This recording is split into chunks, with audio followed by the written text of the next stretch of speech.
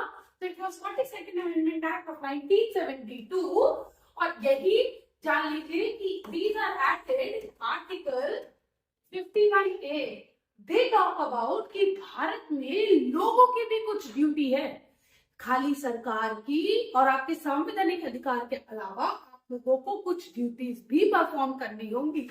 एक बार जरूर इन्हें पढ़ लीजिएगा। The next important is which of the following is not a fundamental right under the Indian Constitution। बहुत कॉमनली पूछे जाने वाला सवाल है। तो पहला तो हम देखते हैं right to equality, article 14 to 18, freedom 19 to, जल्दी से कमेंट करके बताइएगा, 22, right against exploitation 23 and 24, right to property, ये बहुत इंपॉर्टेंट है। Right to property was initially article 31, और ये एक संवैधानिक अधिकार था, लेकिन बाद में अमेंडमेंट करके इसे संवैधानिक अधिकार से या फंडामेंटल राइट से एक लीगल राइट बना दिया गया, and this has been added in article 300A of Indian constitution.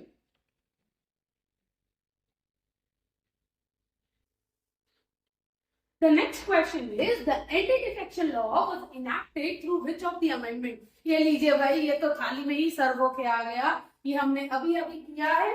The correct answer for this is 52nd Amendment Act of 1985, जहां पर अगर आप एंटी डिफेक्शन का मतलब क्या होता है, कौन से पोजीशंस है या कौन से क्राइटेरियाज है जिसपे आपकी पार्लियामेंट से मेंबरशिप कैंसिल की जा सकती है या स्टेट लेजिस्लेचर से भी।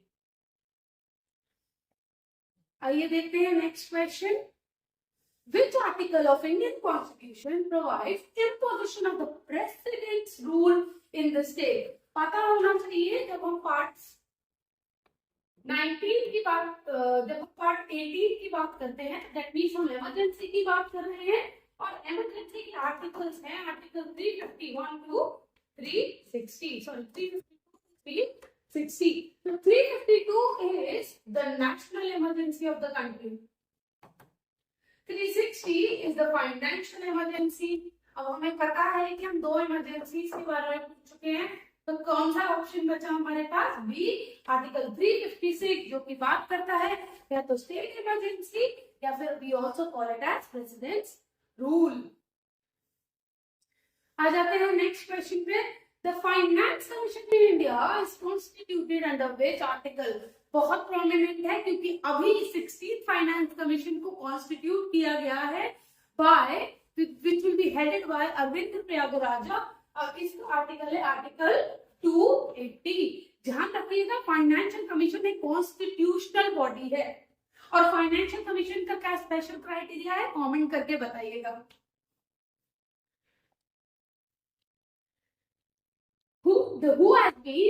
Who appoints Chief Election Commissioner of India? Very very important question।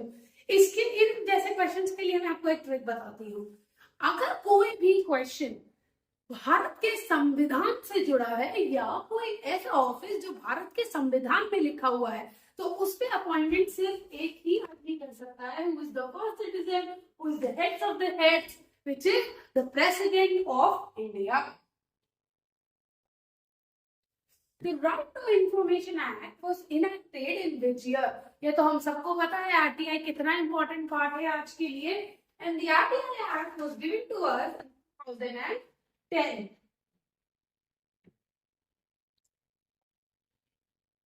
Which of the following is the highest law officer of the country? ये क्वेश्चन इसलिए आप लोग देख पा रहे हैं क्योंकि अभी न्यू अटॉर्नी जनरल को अपॉइंट किया गया है। कृपया कमेंट में इनका नाम बताइए। And then the person is, लीजिए मैंने आंसर ही बोल दिया, he is the attorney general. Now chief justice of India is the जज ऑफ द सुप्रीम कोर्ट। तो how can he be the law officer? अगर किसी को हम लॉ ऑफिसर बोल रहे हैं मतलब वो गवर्नमेंट को रिप्रेजेंटेटिव बनेगा कोर्ट्स में। लॉ मिनिस्टर के पास इतनी क्वालिफिकेशन नहीं होती है कि क्या वो लॉ में एफिलिएट कर पाए mostly. The next concept is solicitor general. उनको हम second law officer of this country बोलते हैं। And the current solicitor general, comment करके जरूर नाम बताइएगा। आपको पता है आपके इन नेम्स पे बहुत इंपॉर्टेंट, अरे भाई भागो मत, आ जाते हैं नीचे।